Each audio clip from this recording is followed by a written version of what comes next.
Good morning, everyone.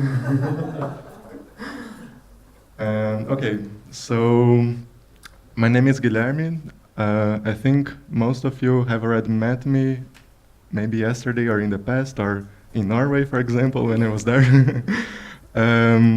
I was working for NIRx in the past 5 years, and just now, in beginning of August, I decided to make a transition in my career. So I actually got very motivated by all the research that you are doing in general, and I decided to try to also do my own research with this technique. So after working 5 years with NIRx, I decided, okay, maybe I can also try to do my own projects. And so now I decided to finally start my PhD. And I was given this opportunity to test this short distance prototype that NIRx developed. So I'm actually also very thankful to NIRx to trust me to test this prototype and to try to come up with some preliminary results. So I will emphasize it's very preliminary because it was very short time to do everything. But I hope I can present some results to you that we've been trying to use with the short distance channels. So this presentation will be my user experience report. And please feel free to ask me any questions that you have. Okay, so I think you all have seen this picture 1,000 of times already. And all the credit goes, of course, to Elias and Felix. So this is from their paper. But I think it very nicely summarizes what we have right now. So usually we had this assumption that FNIRs would always give you the measure that you really would like to see. So this neurocortical activity that is evoked by your task, right? So that's the first case here. But then more studies are starting to show that actually you have other components in your signals that may also be within your response. So you have both cerebral and extracerebral, and you have both neuronal systemic and also non-evoked and evoked. So it's actually a very complex signal that you have to deal with. And it's not so straightforward to just see a response and say, okay, that's exactly what I wanted to see. Or maybe if you don't see a response, you get frustrated and say, I couldn't see what I wanted to see, maybe it's not working. But it actually might also be related to the fact that you are measuring many other things, not only what you expected to measure. So that's the main motivation to try to use something to separate different components of your signal. And so the first strategy that the company is now trying to address is to implement the short distance measures to at least be able to extract the extracortical components.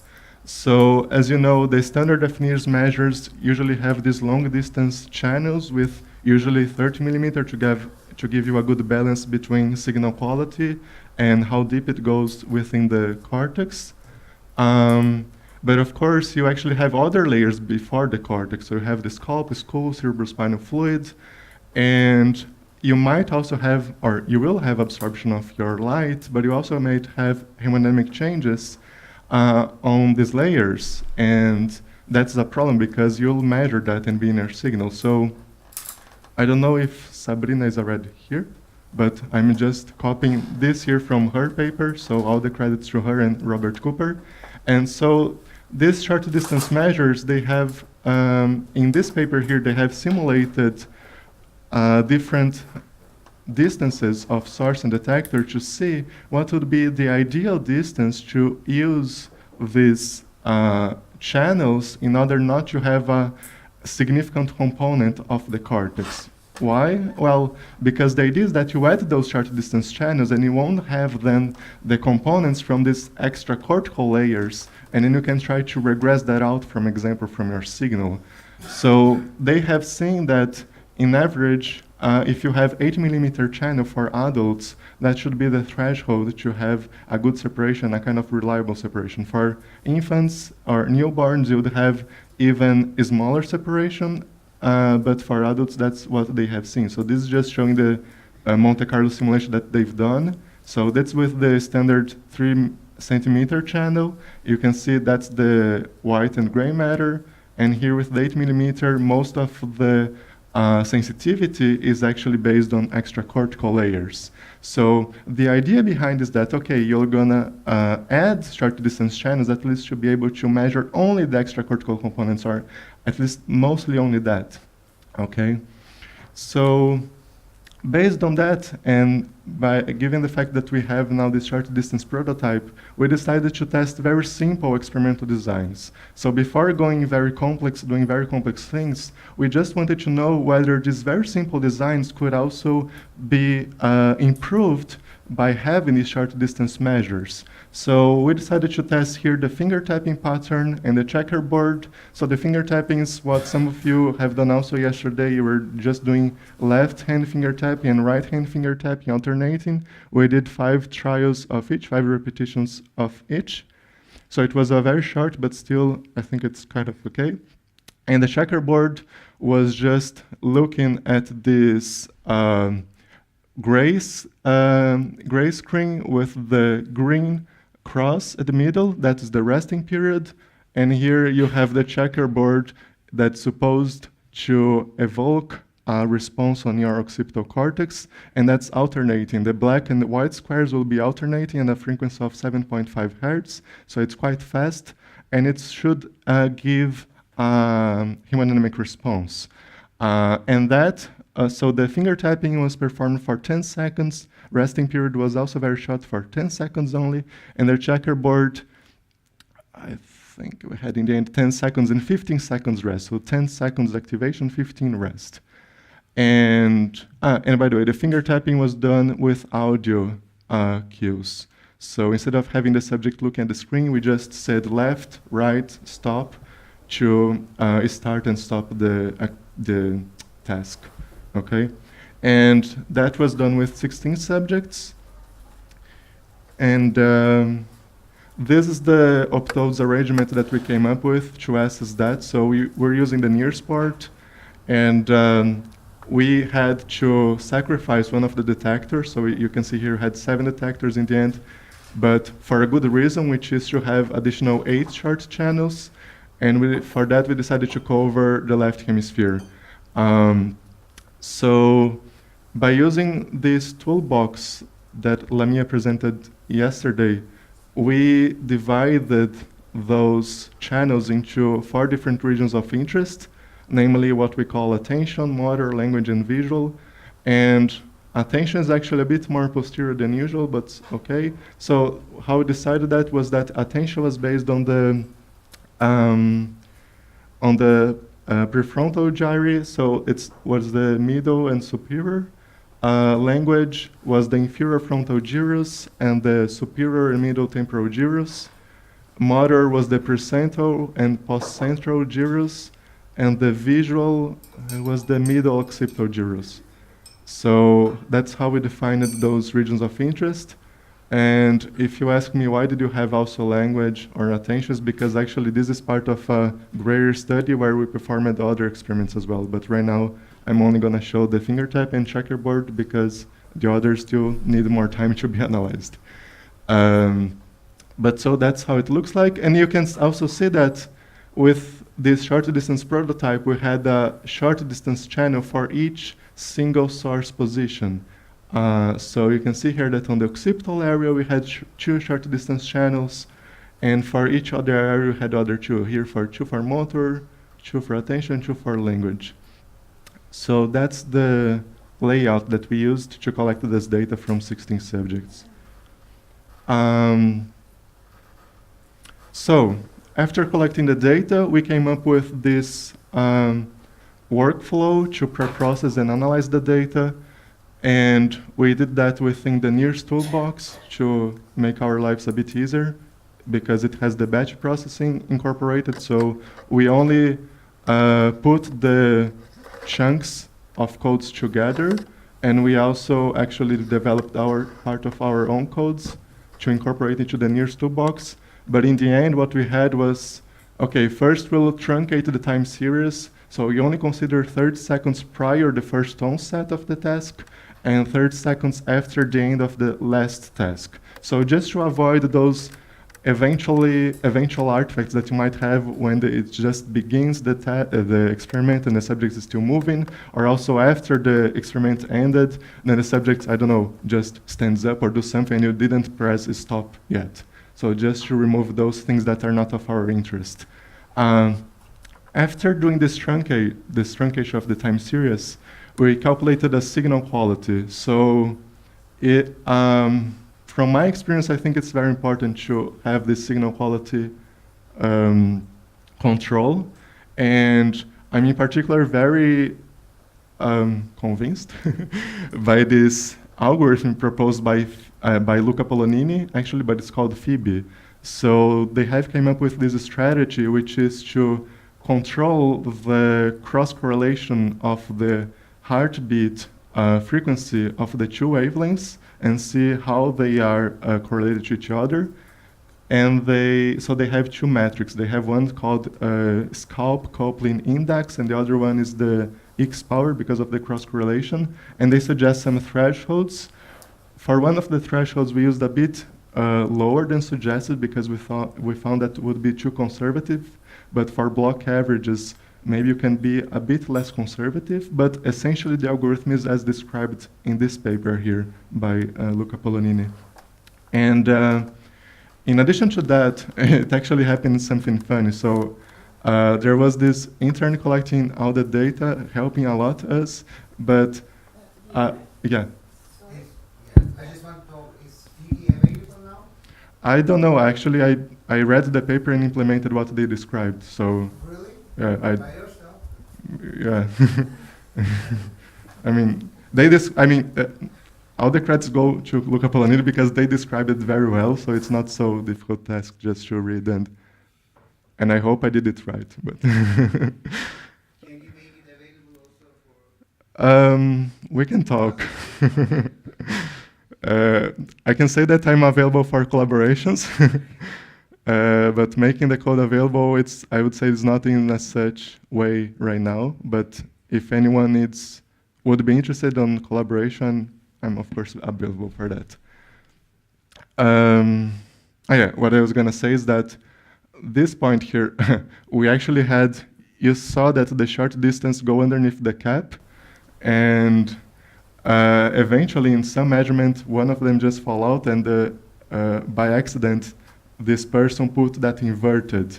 So in such a way that the short detector would be facing up to the cap, and then, yeah, so all the time it was lost signal, and back then we thought it was broken, and I came back to office, I saw, okay, it's inverted, oh. But it happens. I mean, we were not expecting that. I didn't know that it could be inverted, but because of that, we had to exclude one short distance channel, but still, we still had 7, so I think it's pretty much okay. But that goes also into the signal quality, and we decided to actually exclude this short distance channel from all subjects in order to avoid any bias on subjects having more short distance channels. Okay, moving on. For motion artifacts and filtering, we decided to apply no correction at all, and the reason for that is because of these 2 papers by our other invited speaker here, Ted Huppert, because our ultimate goal was to use the GLM based on this autoregressive, I don't remember all the names, but anyway, it's an algorithm implemented by Ted Huppert that controls better for the autocorrelation. And they have published these 2 papers showing that, or suggesting that it should work better when you have not applied any filtering correction, and it could also be robust in presence of motion artifacts. And that's why we decided not to implement any further preprocessing, but just leave the data as it is, and then when it comes to the GLM, it should do the work by itself. So that's the assumption, that's why we didn't correct for motion artifacts nor applied any filtering. And now it comes to the part that I guess you're mostly interested in, which is the short separation regression. So as you may know, there have been suggested actually several methods for short distance correction. And we just decided to choose one and do this analysis for illustrative purposes. And we picked this one here by Zaga and Bega. I don't know how to pronounce the name, but it was suggested earlier in 2005. And that also has been used for some papers by Felix Schalkman. So for example, this one here in 2014. And it's a quite simple approach. So they essentially take the optical density. So it's before converting to HB and HBO, but it still is not the raw data. So usually you have the raw data, you convert to optical density, and you convert to HB and HBO. So that's the intermediate step.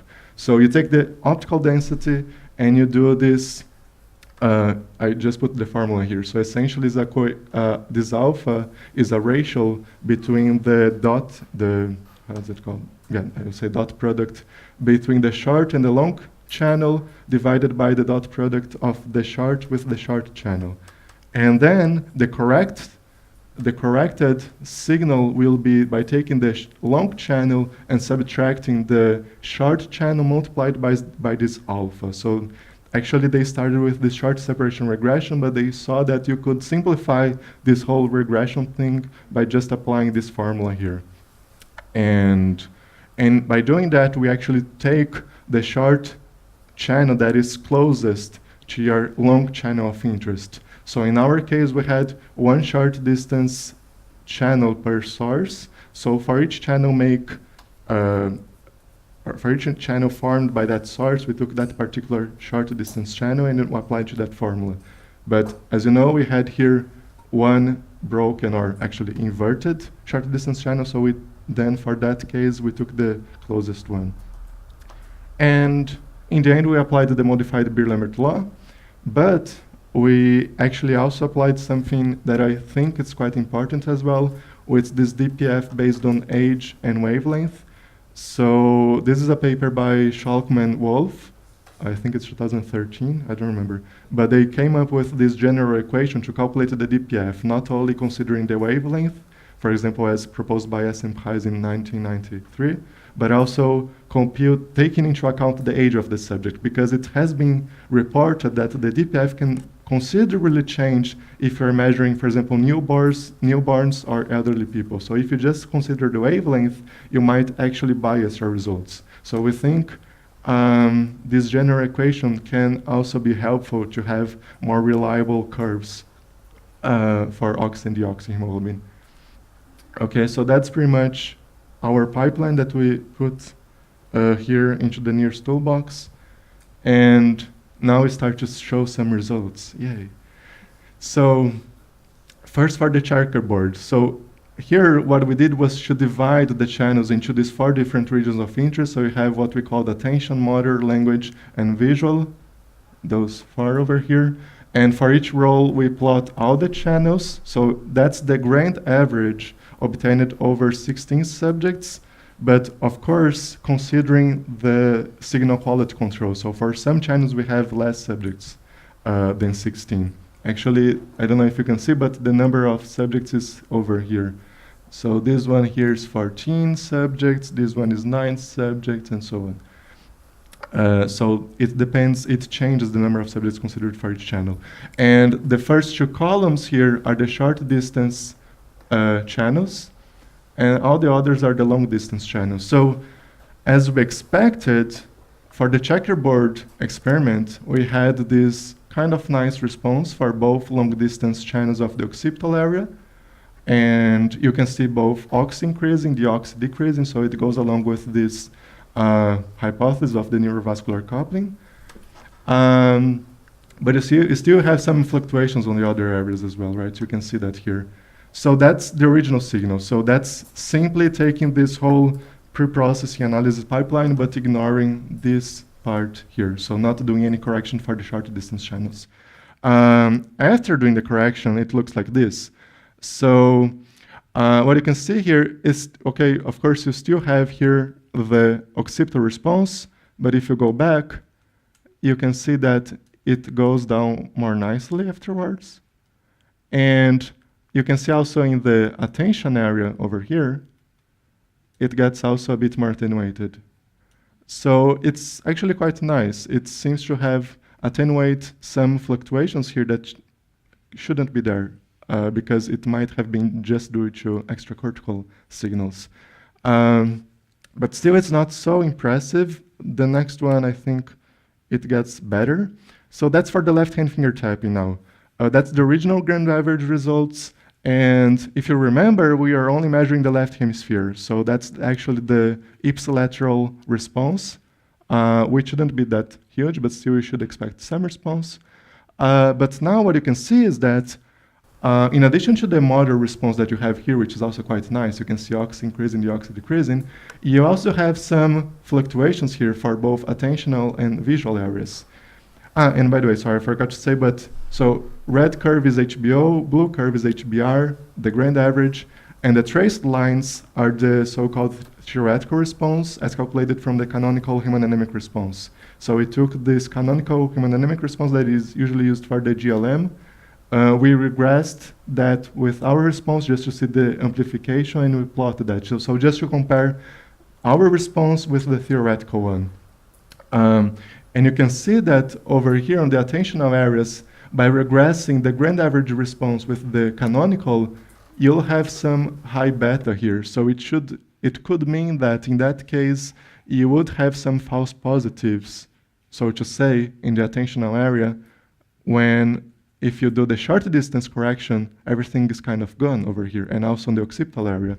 So you can see here it's pretty much not completely flat, but still you don't see that response anymore.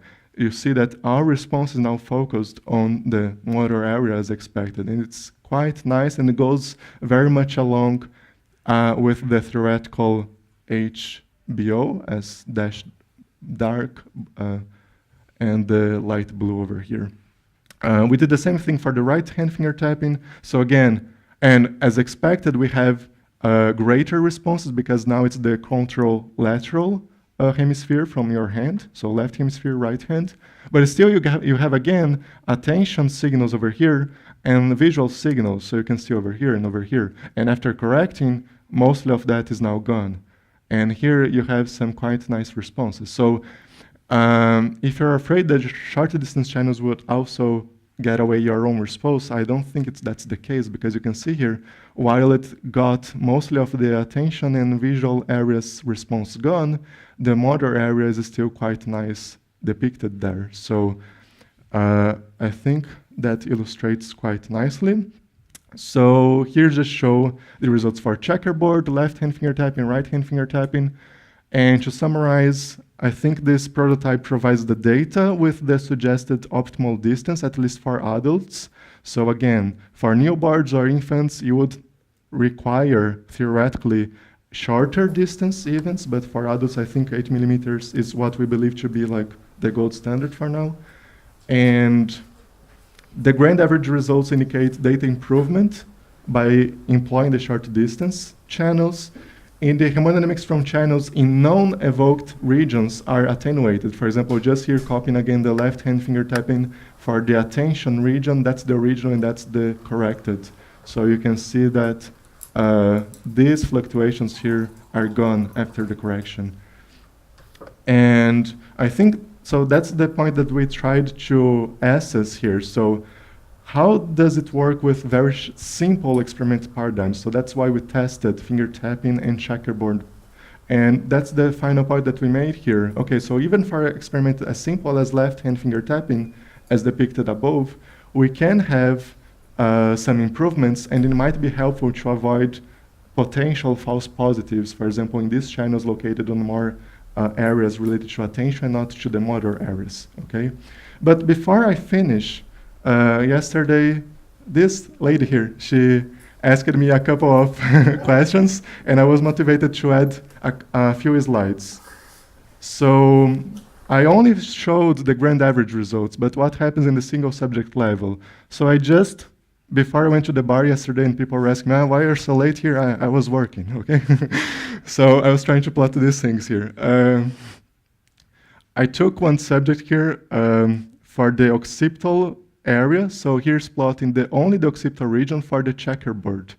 And this is a single subject result, block average. So again, it was 5 trials. I did the average. And you can see here the original responses and the corrected responses, okay? So the first 2 columns, again, the short distance channels, and the last 2 columns are the long distance channels. And in this particular case, what I think is quite nice to see is that this 3rd column, which is a long distance channel, got very smooth after the correction. So you can see there were some bumps here on the mainly on the oxyhemoglobin response. So that's what I'm plotting over there. And after that, it goes quite nice and very similar to the theoretical response. So this is just to illustrate that also in a single subject level, it might actually be even more clear to see the impact. So that's in the single subject level. So I also asked myself, okay, what about the single trial level? So let's go to the single trial.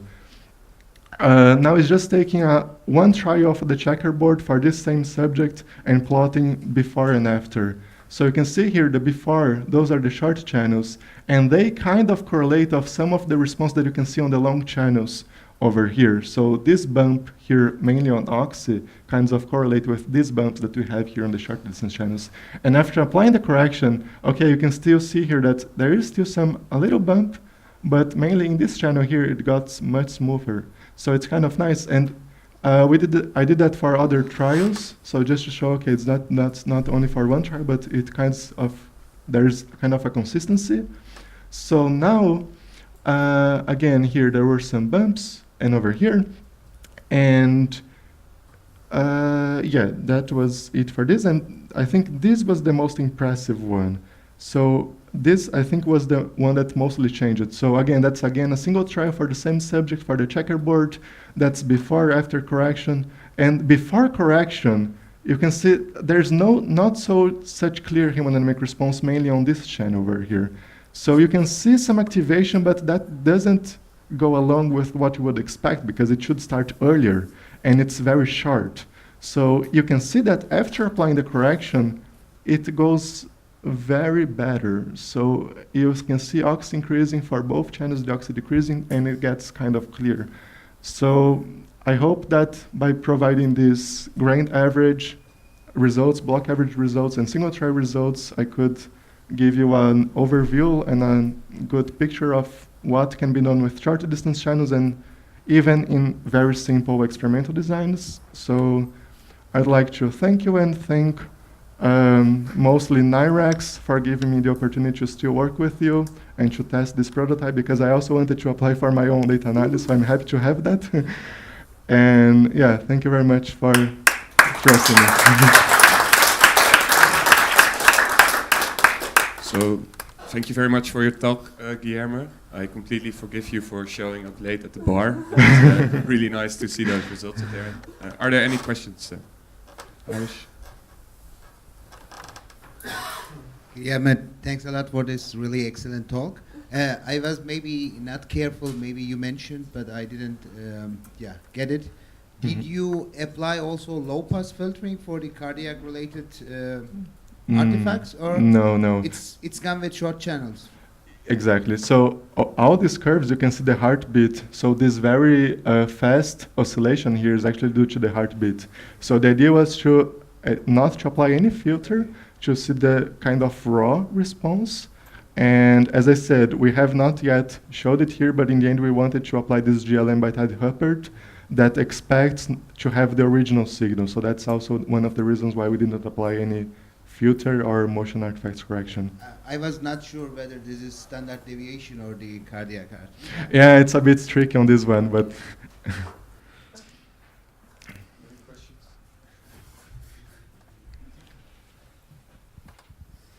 well, that you have shown very clearly that with this empirical recording of the short distance channels, it's possible to extract some autonomic or whatever components.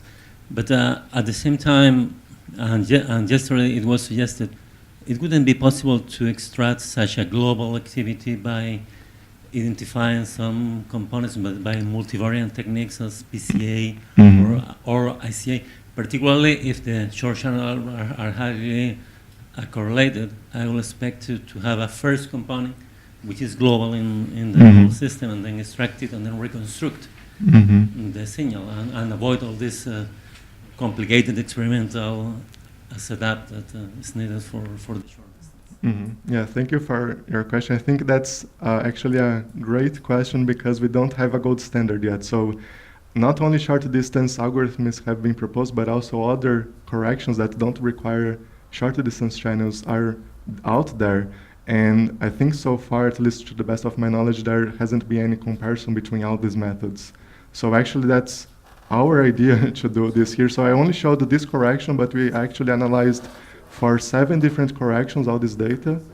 And I'm doing that in collaboration with Felix Schockman. So we want to try to compare all these methods to come up to some agreement on what's might be more reliable or not. Also by having these short distance measures, also to say, okay, that's how it should look like. Is it possible to get similar responses also without the short distance channels by, for example, applying PCA or other corrections? So that's still a question. I think if you have the short distance channels, at least you are more in a safe side that you have measured that, you can regress that out. Because if you don't have a very broad array, for example, if you're only covering your region of interest and if you apply a PCA, for example, or other kind of correction that is based on the global components, you might actually lose some of your response. So, of course, one strategy could be, for example, if you're going to measure the motor area, you put some channels over the occipital area, and you try to regress out the channels from the occipital area. But still, you might have also some localized systemic changes on the extracerebral layers that are only on the motor cortex, on this motor region, not on the cortex, but over this region, and that were not present on the occipital area. So that's one drawback that we have. So I think there are kind of nice methods already proposed that don't require short distance channels, but I think that if you have the chance to incorporate that into your measures, you have a more reliable and direct measure of what was exactly these extracortical components. And not only stopping into that, so I think you could also incorporate other measures, so other direct systemic measures, for example, from heartbeat, respiratory frequency, because if you recall, I'll go back to the first slide. This one here. So not only we have the extracerebral components that is this part here, we also have the cerebral components that can also be non-evoked or also due to systemic. So by having more measures, I think you only can gain by that. So if you can incorporate the short distance channels, you have one measure. In addition to that, you can also try to measure other things from the body of the subject to have also that available, and then you have a better picture of what's going on. But of course, if you don't have all these instruments and fancy techniques available, you can try to do with what you have. I think it's just important to be careful on the conclusions and then say, okay, we were not able to directly measure that. So sometimes it's not possible to say 100% certain that was exactly the neuronal evoked change. So that would be my bias, but of course it's a matter of opinion as well. Okay. Hi, Guilherme. It's me again. Hello. Because I'm fascinated by your talk. How did you define the short channel signal? Did you get the average of all 7 channels, or yeah? That's a good question. So there is one method, for example, that's this short distance PCA. That's another method, and they essentially take the PCA over all the short distance channels, and I think they take the first 2 components that are most representative, and they apply that into a GLM. So in that case, they kind of do an average. That's not really an average, but it's a PCA to get the principal components of all the channels. In this case here, we chose this particular method because it does take only the short channel that is closest to your long channel. So by having all these 8 short distance channels, we could choose the closest one to correct the long channels nearby. So we preferred to do a localized approach. Yeah, so in this case, we didn't take the average. We only took the closest short distance channel. Okay. I had to fight for the microphone.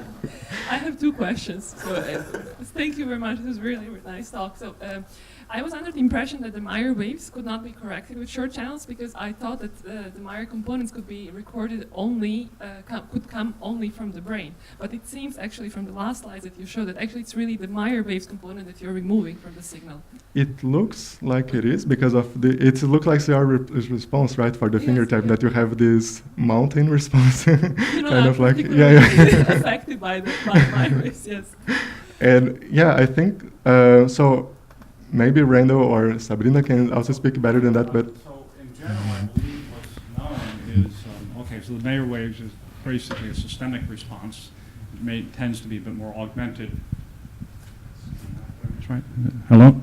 Yeah, more augmented in the brain. But during neuroactivation, I thought that the Mayer wave response was suppressed. And so I think that might, so it would be, the expectation is it would be more localized to the scalp, and I think that's actually what you're showing. yeah, I think so. There is, for example, one study that is showing that the Mayer waves also depend on the position of the subject, and it can also appear also during the task, actually. So it's always there, even when you do the task. Of course, you have the task that's the most prominent response, but you still have the some part of the Mayer wave appearing that. And that happens with Lamia very nicely. And I think the Mayer waves are related to these blood pressure adjustments, and I'm an engineer. I don't know the physiology that well, but I would expect that also to see in the extracerebral components. But maybe I'm wrong, but I would say so.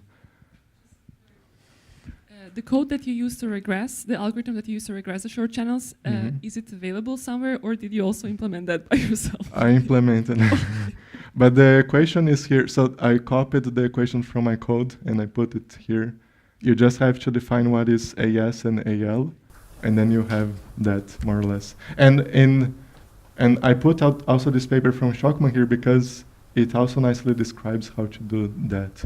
So even though it was described by Zaga and Berger, I think Schockman did a very nice summarized description of this method. So I think by having this information, it's kind of okay to implement. That was actually the easiest code to implement from all the ones that we tested. So I think this is kind of okay. But yeah, again, we can talk if anyone is interested. We can talk afterwards. Regarding, I have a question also. Regarding this method, I'm very satisfied with optical density. I mean, before hemoglobin computation, subtracting it.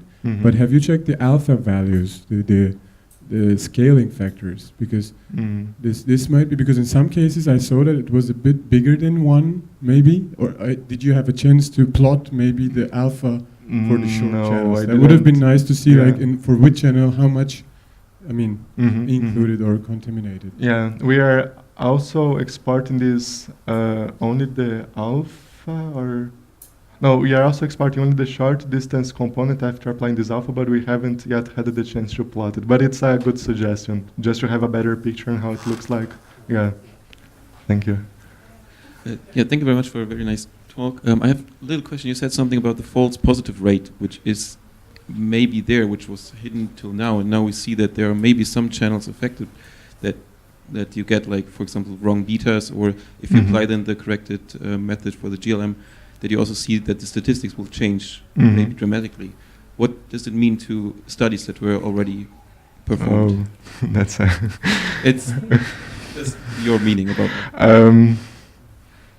My reading about it is that I don't know, but of course that's one thing that you think about when you see something like that. There might be some conclusions that are not so precise, I would say so, but I also say that's not to blame the group. I mean, I think it's also part of the research that in the beginning you do the studies, you apply that with the hardware, with the techniques that you have available, and maybe you think, okay, that's the result. But after 10 years, new methods come, and then you try to reproduce the results, and you see, okay, maybe it was not exactly like that. So just answering, I don't know if this is wrong or not, but by showing that even for very simple paradigms, you actually may have some improvement, it might be worth also for the research field itself to try to replicate results that were not done with not only task evoked. I'm usually more skeptical with connectivity studies, just to be open with you. So to replicate studies done in the past, I think it's also a very nice research field itself. Sometimes it's not very well praised, and people say, you're not doing anything new, but I think it's actually the most important thing to try to replicate what people have done with new methods and see whether it's consistent, or even with the same method, sometimes you don't get the same results. So But I think, yeah, there might be some things that are not so precise, but I think that's also an opportunity for research fields and for research projects to reproduce that. So I know there are many more questions. Guilherme, you are very popular, but unfortunately we have to move on with the schedule, although I'm sure you will be available for questions later. Mhm. Again, thank you very much for your talk. Thank you.